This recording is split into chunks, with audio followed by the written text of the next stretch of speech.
Welcome to That Didn't Work. Welcome back to our show about absolutely nothing / game advice. But yet it's about absolutely everything. Yeah, absolutely. This is Table Babble. I am the conductor of this poop train, Percy, and with me we've got Mike? And I'm a sitting passenger. I'm not gracing this with a comment. He's a participant in the poop train, Jason. Yo. So let's get started on our talk this week. Mike, I think you had a question for us, and since we're recording Star Wars tonight, let's start there. Okay, so for all the fanatics out there and the nerds that love to get into canon and deep dive into all this, it's kind of putting a couple different pieces of canon together. And what ended up happening is with the Tusken Raiders, they have a ceremony that is in canon for them to become part of the tribe, become hunters, and that's to go out and kill a crate dragon. Well, FFG in Edge of the Empire and some of the source books established that crate dragons have a pearl in them, that is a rock that's been ground down that can power a lightsaber. So, in all the movies that you see the Tusken Raiders, you do catch some scenes where they have beads on them. So my question is, with their propensity to have, violence with, towards pretty much anyone, does that mean that now that they have the potential of having lightsaber crystals on them, that they are a replacement to a new Sith race? So the first response I have to this is, man, that is a powerful kidney stone.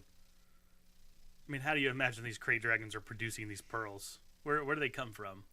Well, I mean, it's probably, if we go with Eastern European history, the fire-breathing aspect, it's probably whatever stone causes that. So it may be some sort of force thing that then reflects. Yeah, so it might be like in the throat or like vocal cord area. So it may be something akin to that to help them produce their, say, abilities, because everything in the force is kind of magic light. So I'm going with that approach. So it's not really a kyber crystal, but it has that same sort of mystical, natural tie to the Force that is innately part of the Star Wars universe. So in a way, I could see that because it's violence begetting violence, and crate dragons themselves are fairly violent, it might just be natural. I mean, there's got to be a balance to the Force anyway, so it's probably just natural occurring, like not necessarily what we would classify Sith, but just the dark side in a natural form. Well, I could take that, and I could run with some of that. And I think one of the things that kind of catches me on your argument there is that, now it's also established in natural biology that some animals do consume rocks in order to be able to help them grind and digest food. And as those rocks are rubbing together within their stomachs, they tend to kind of polish. So I get that portion of it, and that would work and kind of work here. But either you would have to have a whole bunch of these force-laden rocks laying around Tatooine, or ultimately, just like the Rancor, maybe the crate dragon has a little bit of, has the Force, inherently as part of their race. Well, but that's more akin, and I'm going to make the obvious joke here, but I mean, we do all know that Tatooine is the center of the Star Wars universe. Bad joke is bad, but I mean, but Dathomir, the planet that Rancors are from, is it's a naturally force sensitive planet. The entire planet is force sensitive, and it's more akin to the dark side. I mean, Star Wars in some of the expanded universe lore, which is canon. Careful now. There are Strong planets. question mark. There are planets that are actually living entities and beings themselves that are force sensitive, and so, I mean, it's been explained that Dathomir is a naturally occurring force sensitive planet. I mean, it's why you have the Night Witches and all that other nonsense going on there. It's one of my favorite planets in the Star Wars universe, to be perfectly honest. And any time I can play a Zabrak or a human from there, I'm always happy. Percy knows this. I do.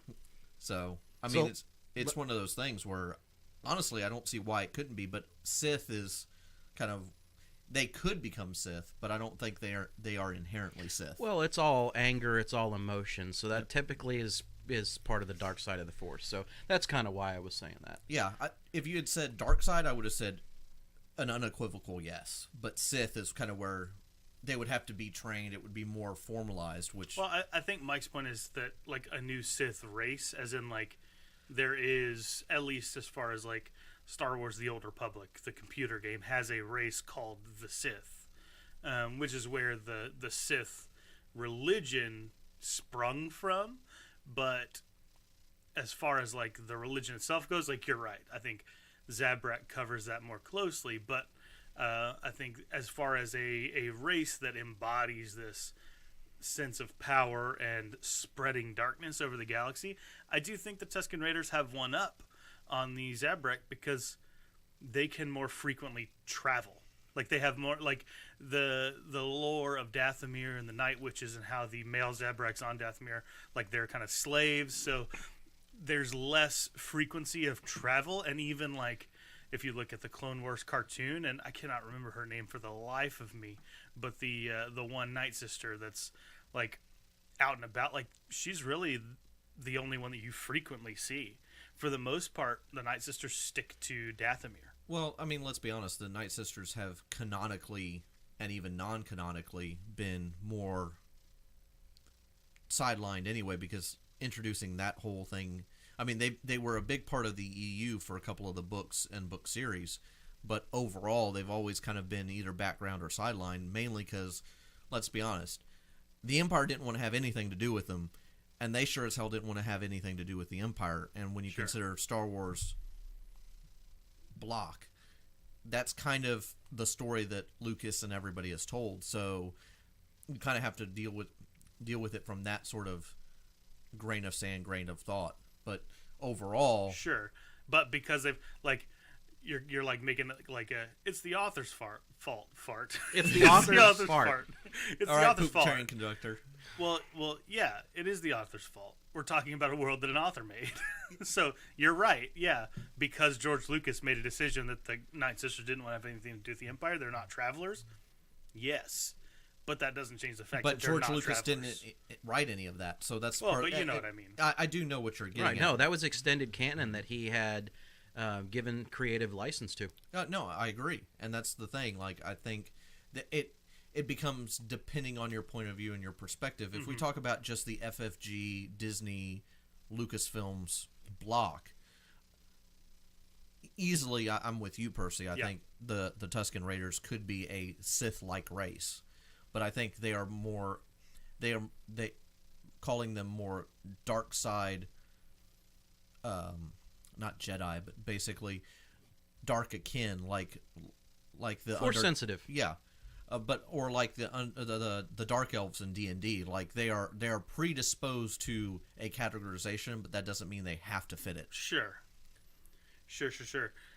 By the way, how terrifying would a cavalry of bantha riding madmen with purple lightsabers be? I mean, just as crazy as it was in the second movie, except they weren't riding banthas. But you get the picture that I'm putting down. Like, you see 100 people on banthas dual wielding lightsabers. Just throw on Flight of the Valkyries or Immigrant Song, and we'll be fine. I think any of the crazy comments that came out of our first table babble would apply at that particular juncture. Yeah. So, would they know what a shiny meat bicycle is? I don't know. couldn't tell you. Anyway, Couldn't tell you. So Percy, what do you What's got? up, man? A great many things. So, I'll have to get a book for one of them, so I'll skip that one for right now. But I have another quote from a guy on Facebook, and I can't remember his name right now, but he posted this question in the DMs only section, the Dungeons and Dragons DMs only section of Facebook, and I thought that this was just a really good opportunity for us to stretch our own GM muscles. except that's not stretching muscles, but Yeah, but you know what I mean. He says, "My players have wandered into a kobold den. Help me fill it with traps." So let's help them fill it up with some traps. A What, meat bicycle. a meat bicycle. What is it now? I think we have to clarify what we mean by this. Is it a bicycle made of hardened smoked meats? Or is this a bicycle made for grinding up meat? So the way I picture this is it's kind of like the cosmic treadmill. They just have to power it to open up some door and keep it running. Okay. To keep basically the door open, otherwise it slams shut. So this is like a dirt bike whose engine is powered by the meat of humanoids. How much meat does it take? One standard human per 20 seconds of door opening. It takes a solid. What? Have you ever looked at the energy density of a human being? We're not that energy dense. No. I'm going to go with no. I can be pretty dense. Yes, but Let's establish that. the nuclear engineer sitting at the table who's studied energy density and who knows these things, it's kind of funny when you start breaking it down and to look at non-normal power sources. Like human power is down at the bottom end of the energy density area. Okay. Our brains can power a lot. The electricity that we could produce can power a lot, but the ability to translate that into movable power is actually... The Matrix made it sound interesting, but it's more power of imagination than it is actual physical power. Like, we are equivalent to a D battery.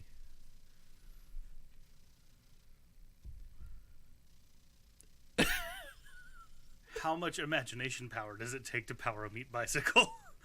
Ooh. A duck? No. I have absolutely no idea. But I was leaning more towards the bicycle made of meat. A bicycle made of meat. Yeah. Okay. And how...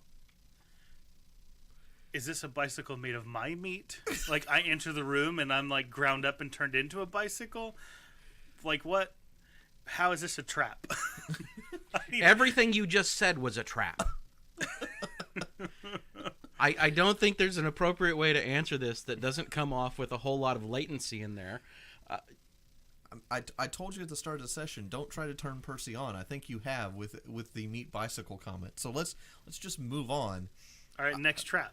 If you don't want to answer my questions about the meat bicycle, my favorite, and whether it's made from my meat. My favorite, I'm again reference person here.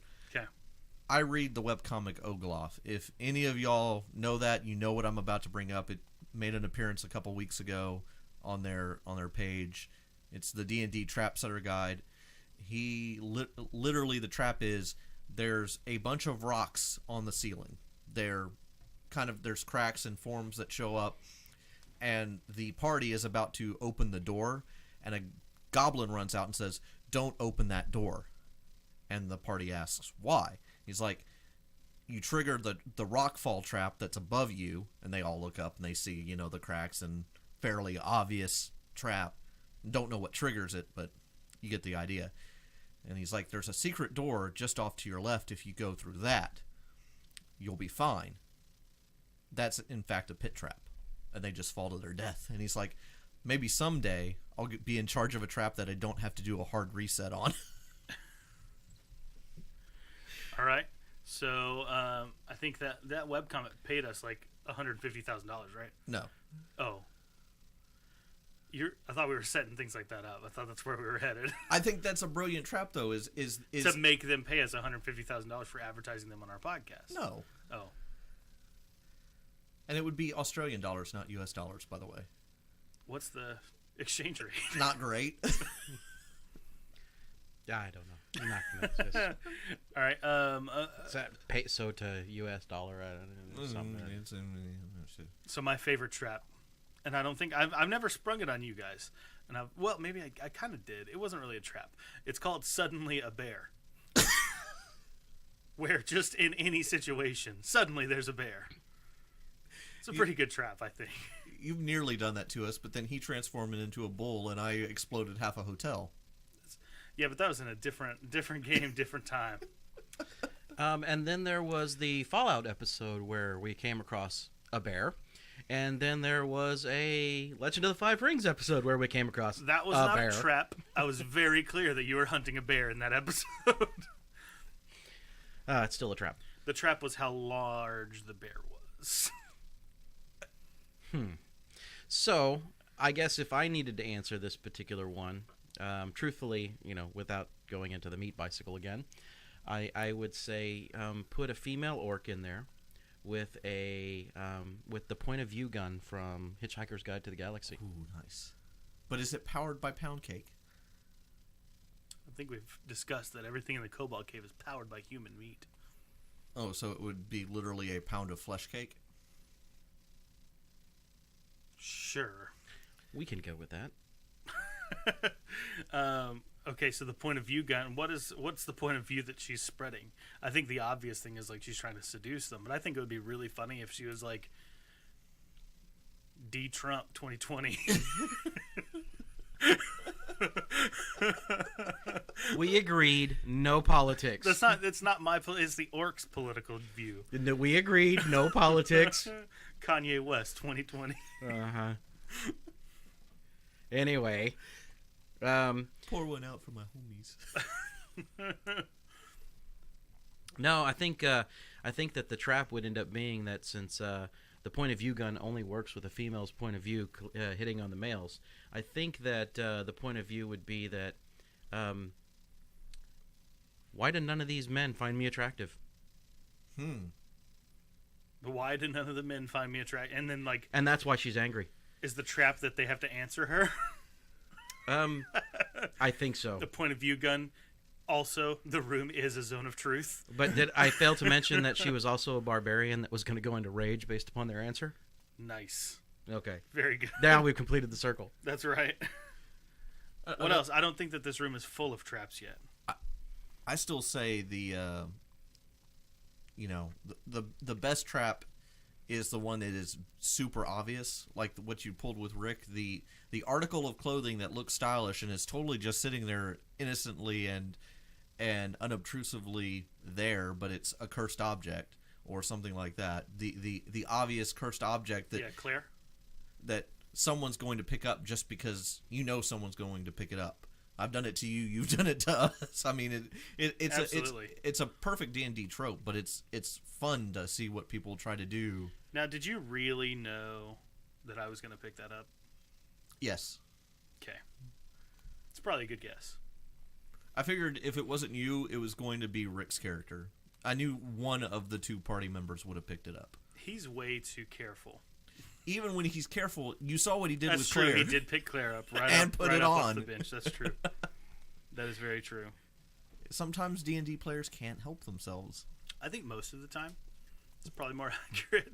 So what we have to do is fill it with obvious traps, and then have a couple of subtle traps for the ones who are maybe thinking a little too hard. So just a bunch of cursed objects lying around that they know better than to touch, but someone's going to touch it. Like the Cave of Wonders in Aladdin, that's another good example. Is let's give them a whole bunch of things, shiny gold objects, and as long as they grab the right object, they'll be okay. Maybe. Well, it still caused a landslide, so I mean. So yeah, let's. Now that we're here, I think we're pretty much bled out on traps. We didn't come up with many ideas for that one. Did you guys watch the Aladdin trailer? Not yet. No? Okay. I mean, is it a spoiler if it's a trailer? No. I don't think so. Yeah. Jason, what did you think of that trailer? So, I have a lot of issues with. I think it could be a good movie, but I think you and I have talked a little bit about this before, so we may be rehashing old conversations, but not for the podcast. But I think, personally, it looks like it could be good, but they made a lot of aesthetic and design choices that just don't make sense with the overall narrative of Arabian Nights. And I know it's supposed to be Disney, and I know it's supposed to look cartoony and gorgeous, but they made some of the people look too gorgeous, in my personal opinion. Like, Jafar looks way too hot and way too good looking and not evil at all. Like, he just looks like eye candy. Not gonna lie. Looks great. Can't wait to see him in all of his I scenes. think you're hitting all this way too hard, buddy. And they didn't. I think Will Smith will do an adequate job, but the CGI they've done for him, it's just like the first trailer, and they may change it. They have time to adapt and recover. Just like with Battle Angel Alita, the feedback they got from the first trailer was her eyes were way too big. So they went back and kind of redid and toned down some of the, the over enthusiastic eyes, because they had to, because it was uncanny valley for a lot of people, especially in the test groups and stuff. So they may go back and fix some of the Will Smith as Genie looks too much like Will Smith. Yeah. And I think that's another. It starts becoming uncanny valley and less Aladdin. Like, I get it. We're not going to get another Robin Williams, but you didn't want Robin Williams. If he was still alive, I'll be perfectly honest, I don't think I would want Robin Williams to be Aladdin again. He might be able to provide the voice, but let's get a realistic looking Genie. Robert Williams wasn't Aladdin. Genie. You know what I meant, though. Yeah. Okay. All right. Let's move on. Next topic. What do you got for us, Mike? The next one I have has to deal with, and again, I'm going to circle back here to Star Wars a little bit, but it's more than just Star Wars. It's critical failures. At a table, some of the best adventures and adventure hooks that can possibly happen are generated from critical failures. Pergo? Exactly. So, I mean, a lot of players desperately fear rolling that one on the die, right? And I just want us to take a few seconds and kind of discuss why a critical failure can be so, I'll just call it out, epic. Yeah. I mean, as a longtime GM, 15 plus years at this point, critical failures are always my favorite thing. Not because, I want players to fail, but because, think about, when you watch movies and everything goes the protagonist's way. Usually you wind up not liking that movie so much. It was boring. There was no challenge. There was no difficulty. They didn't almost straight up die. There was nothing challenging about the film that really posed a genuine threat. And I think that's what a lot of, at least up until Infinity War, my problem was with Marvel movies, was because, there was literally no way they were ever going to lose anything. So it was getting boring and old and tried out. I think critical failure does that for characters in any game. Star Wars, it shows off a little bit more because despairs are a lot more frequent than rolling a 1 on a D20 is. But those moments of the GM, the head storyteller as it is, getting to add in this new element of, here is a challenge, possibly a permanent challenge, that is going to force characters to make real choices about how they're going to move past it. For, not to give any spoilers, but Udell's most recent despair, and it giving him that, I don't want to spoil what it is, but this extreme hurdle that he has to cross over in order to keep being a character that's valuable to the story.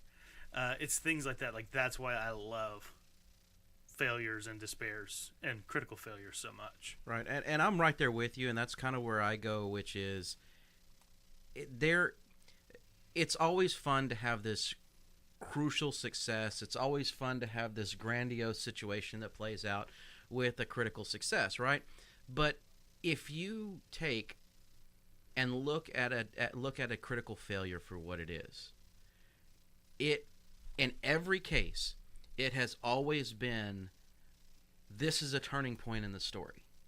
It's if you're doing cooperative and narrative storytelling in the games like we try and do, then it's such a catalyst for something new and something interesting.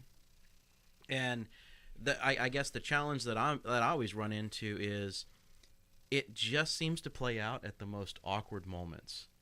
I don't know if you've noticed that. Yeah. So, well, and sometimes I think the reason is you're either doing something you didn't expect to be doing, or you're not built to do. You're put into a situation that you're not really the best at, or you've already kind of had, in Udell's case, another example is you just kind of Enema after enema after enema. well, you just kind of you become the punching bag at some point, but sometimes you just have those nights, those series of rolls where it just cascades on you. And that can also be it may not be a critical failure, but just the series of stumbles and bumbles, and I mean, the old lines from Wide World of Sports, the thrill of victory and the agonization of defeat. Sometimes it can be the inverse. And I think sometimes the thrill of, oh, I screwed this up, what's going to happen to me next, can kind of lead into that. It may not have to be critically fail. It could just be a series of failures, could turn into a lot of interesting stuff. Yeah. Yep. Well, and lately, the last few episodes, and again, not spoilers here, but the last few episodes of our Star Wars, it's been Rick's turn. Yeah. It has, yeah. And I think we say this, I don't know when this will go up, but I mean, we're like backlogged like a good 6 episodes. So we've got a while before those start hitting. It's a good problem to have, though. Oh, yeah. It's a great problem to have. I'll miss having this problem now that everything's kind of going live. But yeah, like, I don't know, like, there are times, like, I don't get to play very often. But I'm getting to play more often, especially now that you're leading Call of Cthulhu, Mike, and Rick's going to open up this D&D campaign pretty soon, so I'll get to play in that. But when I do get to play, I almost enjoy those big fail moments more than I enjoy, like, critical success. Like, oh, you got a critical hit, roll some extra damage. Or, oh, you critically failed, now you're hurtling down a chasm. What are you going to do? Like, the difference in emotion that those, like, yeah, more numbers, or, oh, shoot, I might be dead soon. What do I do? Like, the amount of adrenaline, like, the thing that you really want in a game like this, like, is elevated so much more with a critical failure than it is with a critical success. True. Those types of scenarios that you're kind of outlining, those tend to have a little bit more effect later on in the game as you've earned a lot of XP and you've really kind of worked the character up. But again, I really like the story enhancers that they can be used for. Oh, yeah.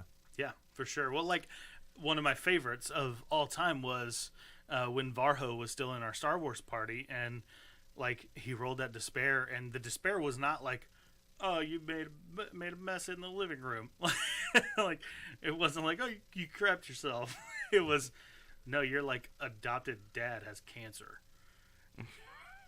It was a really emotional, rough despair moment, and, like, that I wouldn't have thought to do that toward his character if he hadn't rolled the despair. But it was like, you're in this, like, conversation with your, like, adopted stepbrother in his house. Like, they had, like, basically taken you in when you were an orphan, and now you're having this conversation with him, and then you roll this despair in the middle of that conversation. Like, how do you take a social moment and give it a critical failure that has meaning?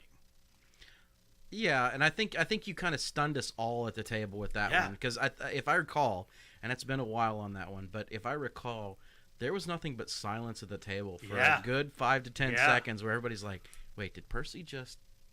Wow. Yeah, it was a big moment, and, like, I'm actually really disappointed that Chris had some, like, life stuff come up with work, and, like, he hasn't been able to continue with Star Wars, which is really a bummer, because I was really, especially as a podcast, like, we're talking about, like, dealing with big scenarios like that, I was really excited to get to kind of explore that with his character a little bit, and take some time to really, I don't know, address big moments like that in a fiction where it could maybe even potentially encourage people. So are you saying the time skip wouldn't have happened then? Not necessarily, but I think it may have taken a little bit longer to happen. There are lots of different factors. That's getting into less the conversation we're looking at having, but I do find that interesting, as sometimes that can lead into places you don't expect. Oh, we wouldn't be on Ricotta Prime if it wasn't for Despairs, guys. Exactly. No, really. And the Starship Enema. Yeah, like there would be, like, I mean, Udell wouldn't have a face scar if it wasn't for the triumph of an enemy, which is essentially your despair. Multiple times. Multiple times. Pretty much. And I think up to that point, though, what a lot of what led up to that point, though, was Udell constantly failing or rolling despairs at the gambling table. So what he was supposed to be good at, Yeah, wasn't doing so hot. he at wasn't those doing so things. hot. So I have a question, and I don't know. Shoot it. I don't know. Is this like a new topic? Like, are we branching off? Yeah. Cool. Yeah. Go for it. If I think we've kind of Yeah. gone through the gamut on that one. I think so. But so we all know. I know you posted it today on Facebook, or it may have been yesterday. I'm getting my days confused. But the new Savage Worlds book came out. Yeah, Savage Worlds Adventure. Right. So what are we looking forward to, either book wise, in terms of the game space that we tend to occupy, or is there any other piece of like book or literature? So I met a friend I hadn't seen, and this is why I'm asking the question. Sure. We ended up nerding out for half an hour. I hadn't seen him in like 6+ years. And we both started talking about The Magicians and A Discovery of Witches, both of which, if you've, they're on their 4th season for The Magicians, but the book's been out a while. Yeah. And A Discovery of Witches just dropped on Amazon. So we got talking about really nerdy stuff for a good half hour. So we were both excited about that, but I'm super excited about this new Savage Worlds book. They take a lot of improvements from the 3rd edition. They do. But any other books that are exciting you, or any other piece of like new things that are coming out more on the book side? Oh, like game books? Either game books or literature books. Either or works here. Because we're nerds by heart. I mean, a lot of fiction is what we predispose to anyway, so Sure. I'm actually really, really looking forward to these 2 books that Star Wars is putting out. And let me make sure before I say this that they've announced both. We may need to cut this. Well, I know one of the announcements. Yeah. That announcement was about the end of the Clone Wars. There's a source book over the end of the Clone Wars. Yeah, it's Rise of the Separatists There we is go. one of them. Is this one? Yes, Collapse of the Republic. So they've announced both books. I'm good. I mean, I don't have any inside news on FFG at all. So I'm very excited for both of those books. do we need to start blurring out your face there as you say that?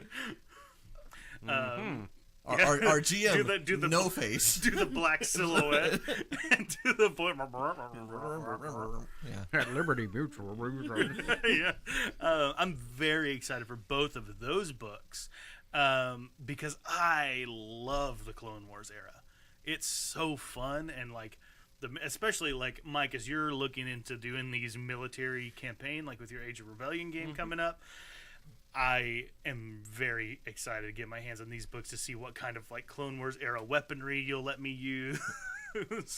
Well, that's fine. I mean, you can look into those books and get all the inspiration you want, but since you're captain of the poop train today, I'm going to rain on your parade. Aww. Don't forget, when we do my Star Wars version of it, it starts with the death of the Emperor. Right. Wait. I didn't remember that. That's right. Oh yeah, you're starting at the end of the trilogy. At the exact end of the trilogy, where the announcement the- of the death of the Emperor. It's like the campaign after the campaign. Now Absolutely. we get to go and clean up all the messes left by the Empire and the Resistance. And it will be an absolute crap show. That's going to be so interesting. Okay. There is a lot of open space to play with in there. Okay. Oh yeah. Okay. Let's. I don't want to talk too much about Don't that. nerd out here. Yeah. Don't nerd out. It's okay. So what about you, Mike? Anything that you're looking forward to, book wise, game book wise? Anything hot on your radar that? You know, I'll be quite honest. Right now, I have not been able to really get too excited about doing a whole lot of reading. I know that sounds bad, but I've been putting a lot of time and effort into a lot of things we're doing with the pod and the webcast, and Making stuff. got my to-do list where I'm trying to drastically reduce the to-do list so I can get back to some of those things. Yeah, and all the to-do list stuff is like things to that just make, pop into my head. Well, it's things. Yeah. Well, and it's like a lot of it too is things to make this easier, so that there's less to do like on a weekly basis. And it's like because we're doing it all DIY,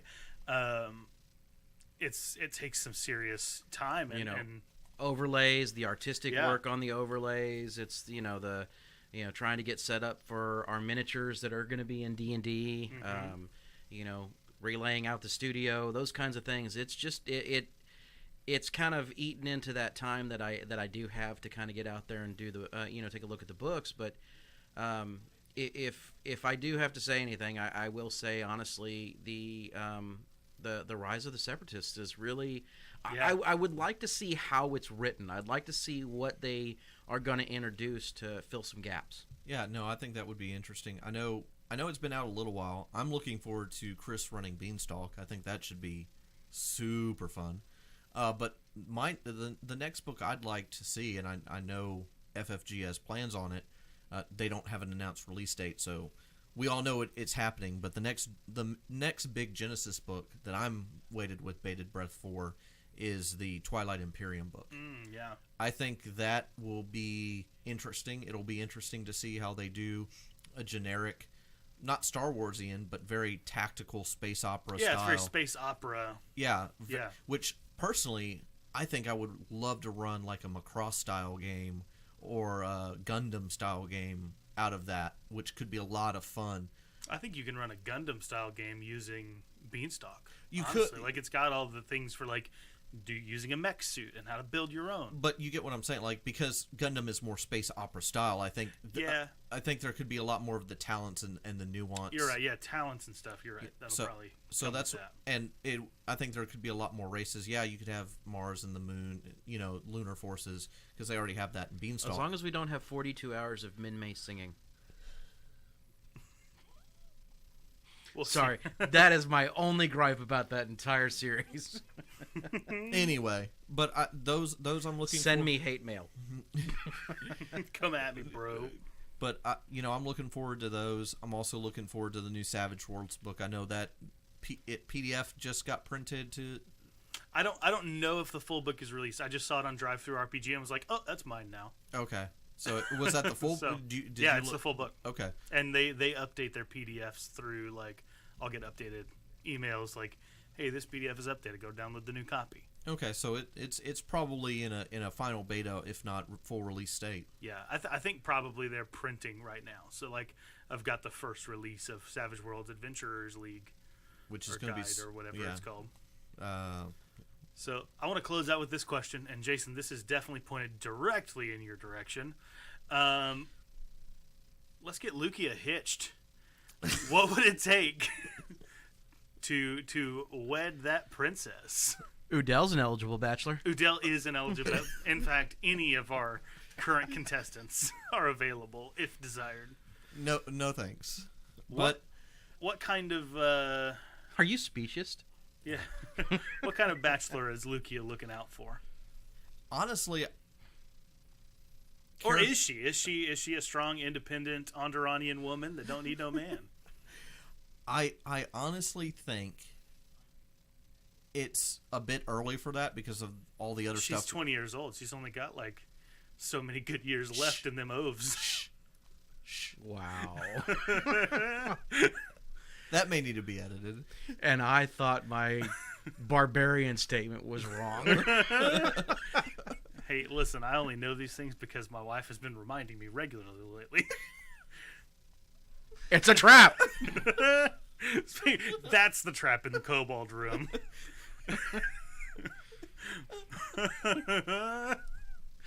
There are so many jokes that can go right now.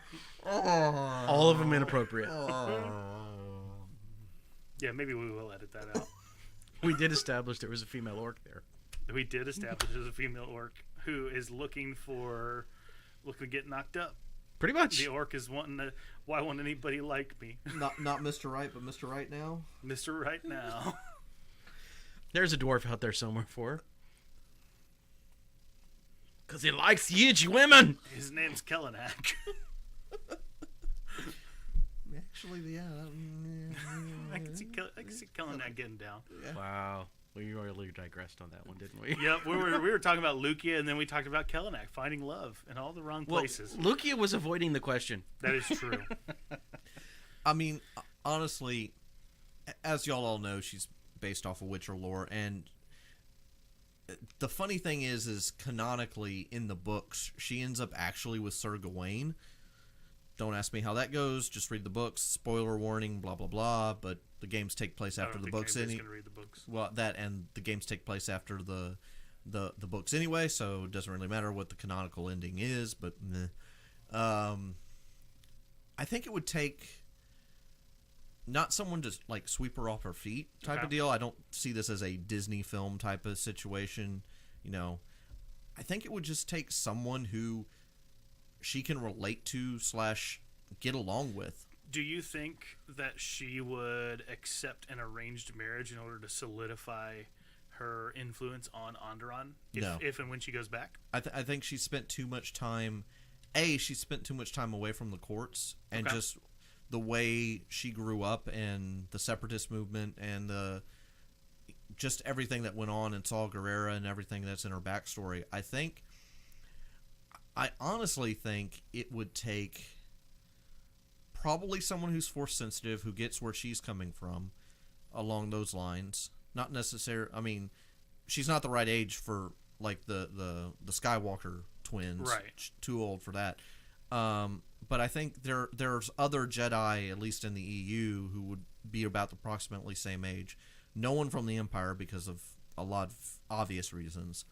But I think there could be someone out there. I don't have a name or... Right, yeah. That's not what I was like more looking for, like, what's her temperament? Is she a free spirit, or does she one day want to finish fighting and find love? I think it's more right now there's too many this is a bad pun, too many pots on the stove, so to speak, too many things.